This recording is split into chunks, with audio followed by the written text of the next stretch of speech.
오늘 이 밤은요, 그리스도인은 더 큰 지혜의 사람이다 라고 하는 말씀 제목으로 기도의 제목 삼도록 하겠습니다. 그리스도인은 더 큰 지혜의 사람이다. 오늘 바울은 우리에게 경고하듯 말합니다. 아무도 자신을 속이지 말라. 스스로를 속이지 말래요. 세상에서 지혜 있는 줄로 생각한다면 큰 문제다 라고 하면서 우리에게 말씀을 선포합니다.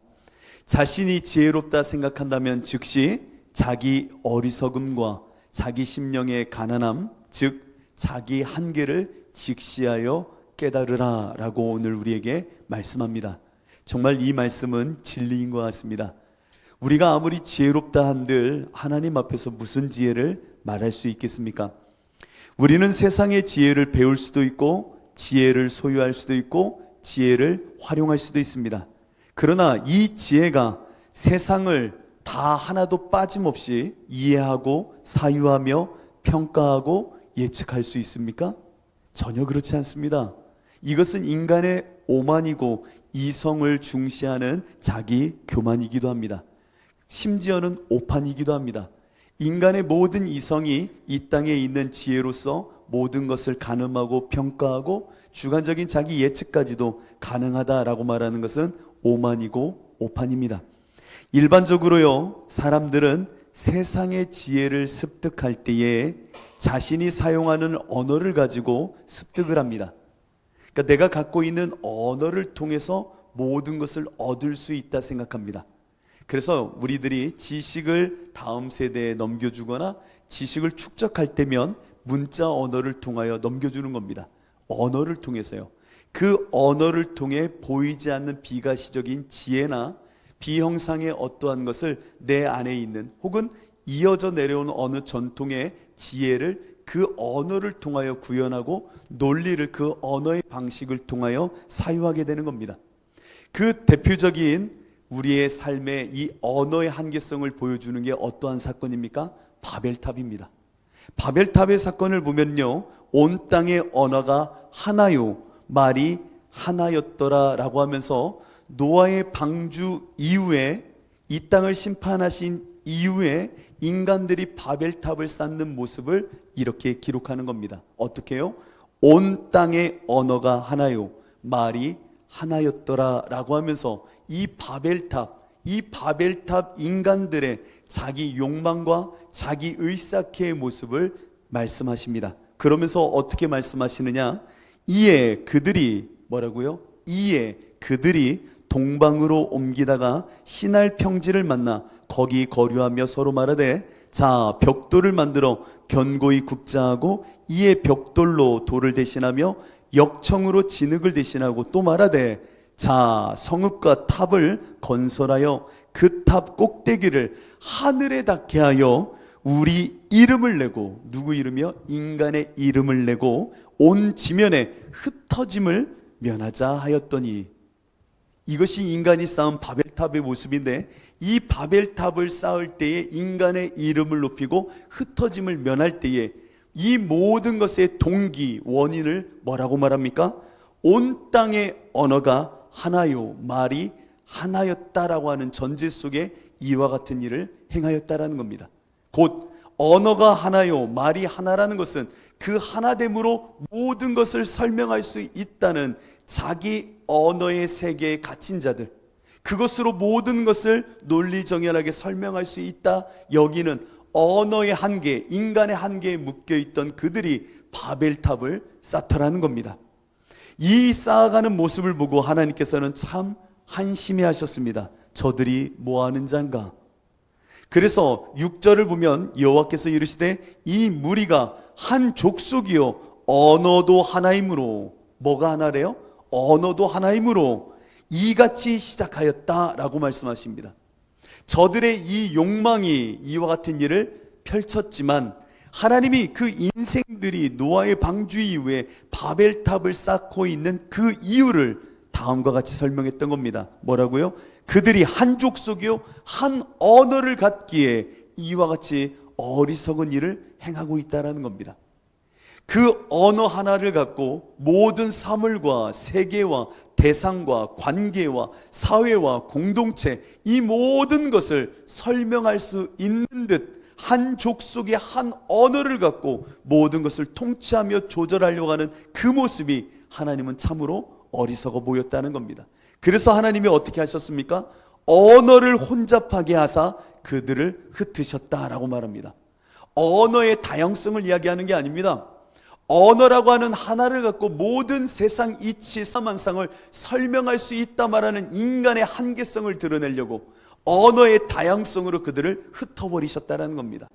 언어의 다양성을 그들에게 주고자 하심도 있겠지만 근본적으로는 자기 한계와 자기 유한함을 그렇게 분절하여 그들에게 인식해 하셨다라고 하는 겁니다. 그러면 이와 같이 흩어진 인간들의 모습을 하나로 엮어내는 사건이 신약에서는 발생합니다. 무엇이죠? 마가의 다락방에 임하였을 때에 방언으로, 한 언어로 그들이 말하기 시작하는 것. 하나님의 세계의 언어, 하나로 통일되어지는 영적인 생명의 지혜의 언어, 그것이 방언이라는 겁니다.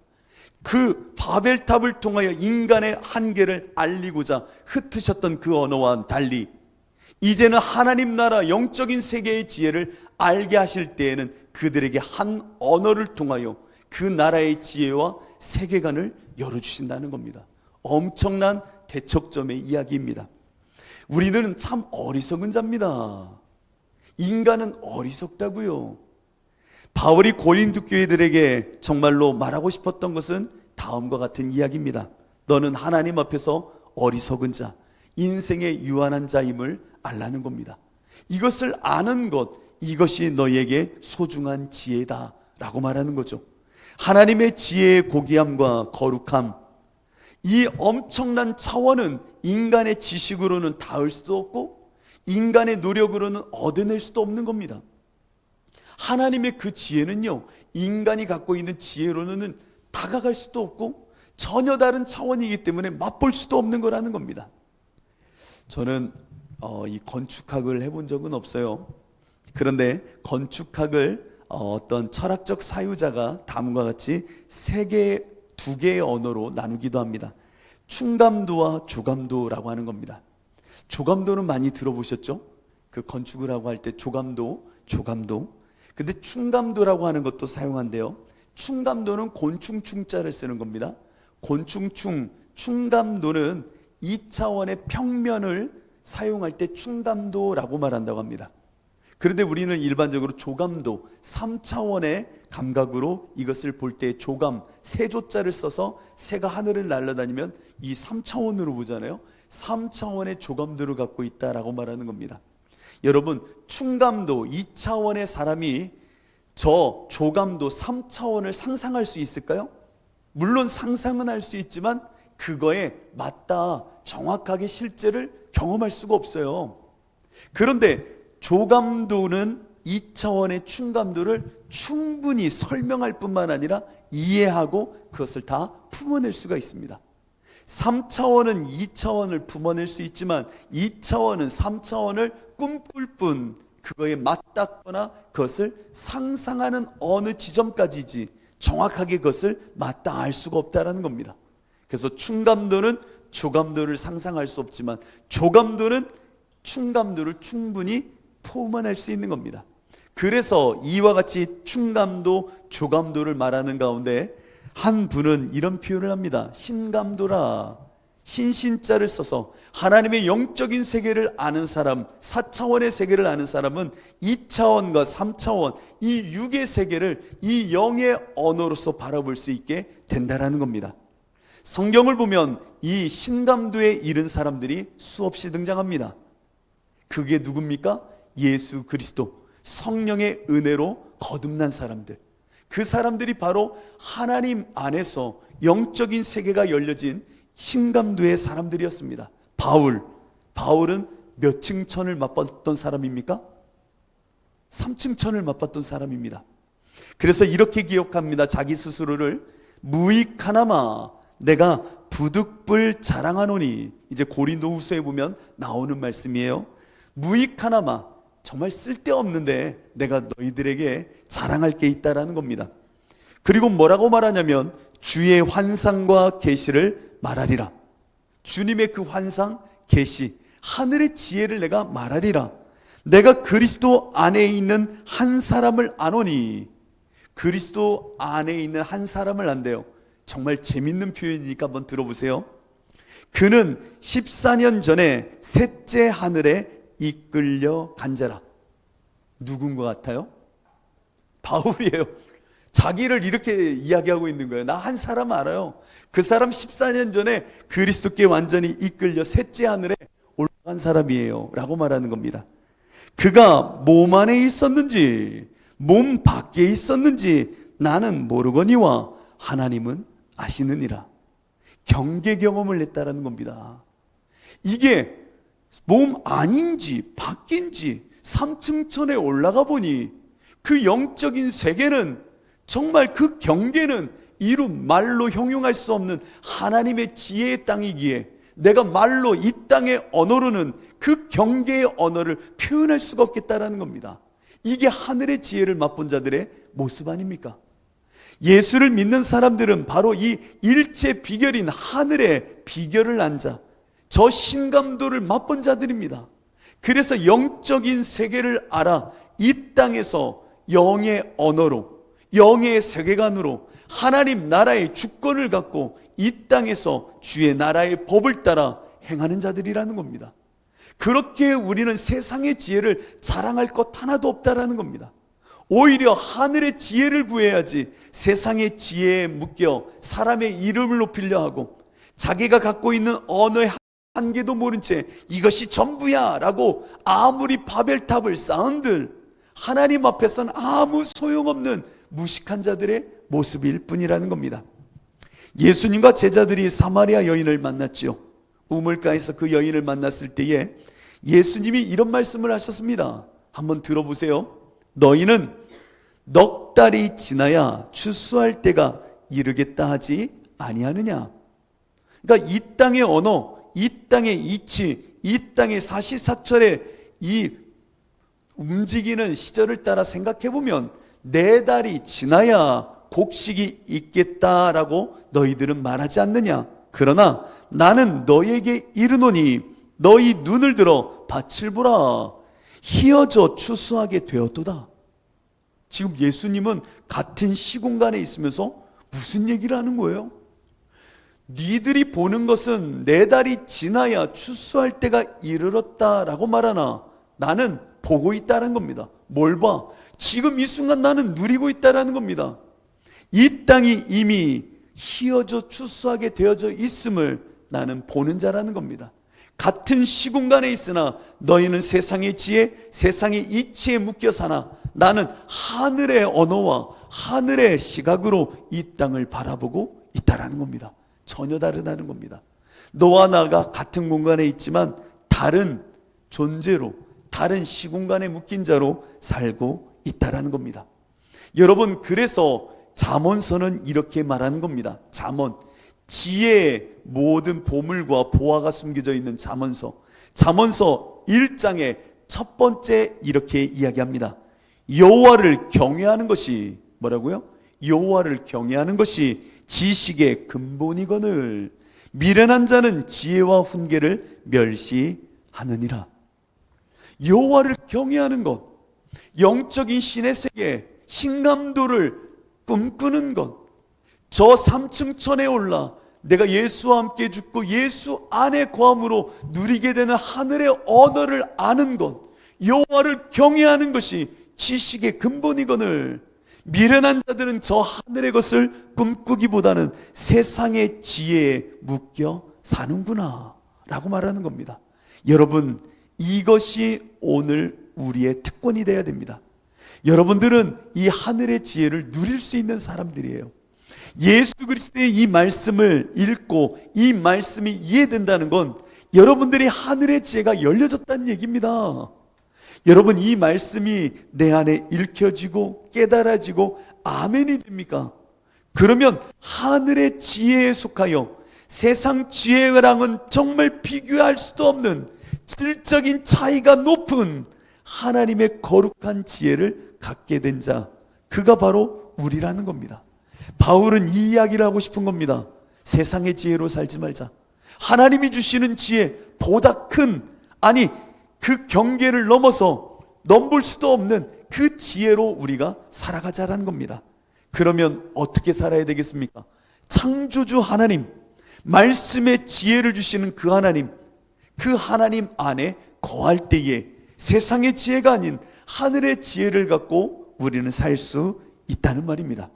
바울은 재미있는 말을 합니다. 이 말씀을 함수 관계로 바울은 이야기를 합니다. 함수 관계 아시죠? 합집합, 교집합, 부분집합 옛날에 배우셨잖아요. 오늘 바울이 그 수사의 한 기법을 통하여 다음과 같이 말합니다. 그런즉 누구든지 사람을 자랑하지 말라. 만물이 다 너희 것임이라. 바울이나 아볼로나 게바나 세계나 생명이나 사망이나 지금 것이나 장래 것이나 다 너희의 것이요. 너희는 그리스도의 것이요. 그리스도는 하나님의 것이니라. 지금 함수관계만 이렇게 정리되세요? 이게 정리가 되세요? 이 바울은 수사학의 대가였기 때문에 이 수사학적인 이 논리 구조 안에서 이것을 설명하고 있는 겁니다. 바울은 사람을 자랑하지 말라고 합니다. 사람 자랑하지 마. 왜냐고? 만물이 다 우리의 소유가 되었기 때문이야. 여기서 우리라는 것은 그리스도인입니다. 너희 사람을 자랑하지 마. 바울파니 게바파니 그런 사람 자랑하지 마. 만물이 다 우리의 소유 아닌가? 우리의 소유, 그리스도의 소유가 아닌가? 그럼 만물은 무엇입니까? 만물은 그 품는 범위가 이와 같으니 바울, 게바, 아볼로와 같은 개개인의 이름뿐만 아니라 세계와 생명과 사망까지도 품는 이 만물을 품는 자가 그리스도라는 겁니다. 그리스도인. 그리스도인은 만물을 품을 수 있는 자라는 겁니다. 엄청난 거예요. 엄청난 거예요. 별로 안 놀라시잖아요. 그리스도인은 만물을 품을 수 있대요. 사람은 그 만물의 지혜 하나를 가진 것 같고 자랑하고 있겠지만 그리스도인은 그 사람을 품는 만물을 소유한 자라는 겁니다. 그리고 이 그리스도인은 또한 누구에게 속한다고요? 예수 그리스도께 속한다라고 말합니다. 그 예수 그리스도는 또한 어디에 속한다고요? 하나님께 속한다라고 하는 겁니다. 이것을 한마디로 요약하면 내가 예수를 그리스도로 믿으면 나는 하나님, 이 천하 만물뿐만 아니라 모든 피조계를 품어내시는 그 하나님의 안에 거하는 자가 된다라는 겁니다. 그 안에 있으니 얼마나 우리가 창조주 하나님의 능력과 힘으로 이 땅을 살아가며 그 지혜의 무궁무궁하심을 누릴 수 있겠는가라고 하는 이야기를 하는 겁니다. 이 함수관계 좀 말라는 거예요. 너 자꾸 아볼로니 게바니 바울이니 그리스도파니 자꾸 그런 걸로 싸우지 마. 교회에서 이것은 헛한 거야. 우리는 만물을 품는 그리스도인이 아닌가? 우리 그리스도인은 예수 그리스도가 품은 자야. 예수 그리스도는 창조주 하나님이 품고 계셔. 그렇다면 내가 예수 안에 있으면 이 모든 것을 품어 하나님의 소유일진데 누가 누구를 싸우고 누가 우이니 미치니 뭐 하는 거니? 지혜 좀 가져 라고 말하는 겁니다. 여러분들 히브리서 11장을 보면요 믿음장으로 유명합니다. 믿음은 바라는 것들의 실상이요 보이지 않는 것들의 증거라. 여러분 믿음을 강조한 히브리서 11장, 이 11장 다음에 나오는 말씀이 무엇입니까? 믿음, 예수가 내 안에 그리스도가 되면, 조금 전에 함수관계로 생각해 보세요. 예수 그리스도 안에 내가 들어가면 만물을 품는 자가 아닌가? 예수가 내 안에 실상과 증거 그리스도가 되심으로 내가 믿음을 갖게 되면 실상과 증거 되신 예수 안에서 만물을 품는 그리스도인이 되지 않겠는가? 그렇죠. 이 믿음으로 사는 자는 창조주 하나님 안에 들어가잖아요. 창조주 하나님이 품으시니까. 그러면 히브리서 11장 믿음은 바라는 것들의 실상이요 라고 말한 후에 무엇을 말하는지를 보십시오. 제가 읽어드리겠습니다. 믿음으로 모든 세계가 하나님의 말씀으로 지어진 줄을 우리가 아나니 보이는 것은 나타난 것으로 말미암아 된 것이 아니니라. 이 말씀은요 지금 바울의 함수관계를 뚫고 이야기하는 말씀입니다. 내가 예수 그리스도 안에 있어 눈에 보이지 않는 그 하나님의 지혜를 갖고 있으면 만물을 품는 자다. 이런 나는 하나님 안에서 세상의 모든 것이 지어졌음을 보지 않아도 아는 자라는 겁니다. 하나님은 모든 것을 창조하는 분이라는 것을 믿는 믿음 안에서 지금 가시적으로 내 눈앞에 없더라도 그 하나님의 창조의 권세와 말씀의 이루심을 나는 그 믿음 안에서 지혜로 보는 자라는 겁니다. 엄청난 겁니다. 이게 너무 복잡하지만 예수 믿으면요 이만큼 근사하다는 얘기예요. 너무 니네 쪼절하게 이렇게 싸우지 마. 왜 그래 니네. 지금 이 얘기하고 있는 거예요. 함수관계를 한번 봐봐. 창조주 하나님 앞에 속한 자들이 왜 그래 니네. 예수 그리스도 안에서 만물을 품을 만한 도량과 넓이가 있는 자들이 왜 그거 갖고 싸워. 너네 진짜 지혜 없구나. 저 하나님의 저 3층 천을 맛본 자가 왜 이래? 라고 말하는 겁니다. 오늘 이 시간 우리 주사랑교회는 이 믿음 속에 정말 하나님의 지혜 속에 저 하나님이 보이시는 놀라운 영적인 세계를 늘 꿈꾸십시오. 나 그 안에서 하나님이 주시는 지혜로 사는 자야. 그 하나님이 주시는 지혜로 이 땅의 지혜를 꿰뚫으며 이 땅의 세상에 지혜 있다 말하는 자들을 넘어서며 주의 영광을 드러내는 자야 라고 하는 자부심으로 살라는 겁니다.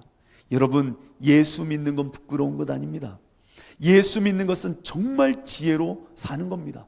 진짜 예수 믿으면 이렇게 말할게요. 세상에서 누가 넘볼 수도 없는 지혜자로 사는 겁니다. 진짜 똑똑한 거예요. 여러분들 안에 하나님의 눈, 하나님이 주신 믿음으로 이 땅을 바라보는 정말 지혜 있는 분이 되시기를 진심으로 축복합니다. 그러니 예수 안에서 사십시오. 예수 그리스도가 주시는 것으로 결정하고 예수님이 말씀하시는 대로 나아가십시오. 말씀을 맞추면서